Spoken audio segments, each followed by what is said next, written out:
గౌరవ మంత్రి గారిని దాని మీద మా తాడేపూరడానికి 10 కోట్లు శాంక్షన్ ఇచ్చారు అధ్యక్ష.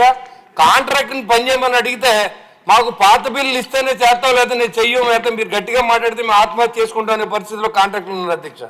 కాబట్టి దయచేసి గౌరవ మంత్రి గారు, ముఖ్యమంత్రి గారు చెప్పి ఏదో నిధుల్ని కొంత బిల్స్ అని ఇస్తే రోడ్లు మొదలు పెట్టిస్తే మనం బయటికి వెళ్ళి తిరగడానికి అవకాశం ఉంటుంది అధ్యక్ష. ఇవాళ మన ఇంటింటికి తిరగాలంటే మీరు వచ్చాక రోడ్లు వేస్తారని మీకు ఓట్లు వేసాం, మీ డ్రైన్లు కడతారని ఓట్లు వేసాం, అయినా మీరు పాత పద్ధతిలో ఉన్నారు, సంక్షేమం ఆలో చేశారు కదని సమాధానం మనకు ఎదురవుతుంది అధ్యక్ష. కాబట్టి గౌరవ ముఖ్యమంత్రి గారి దయ వల్ల మరి ఈ రోజు వరకు సంక్షేమంలో మేము ఎక్కడా కూడా తలదించుకోవట్లేదు.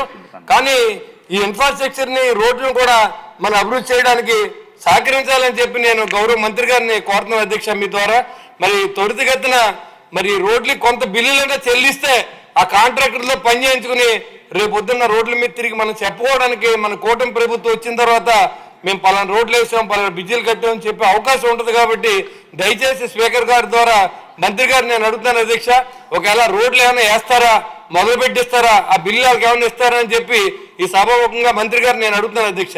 Thank you very much.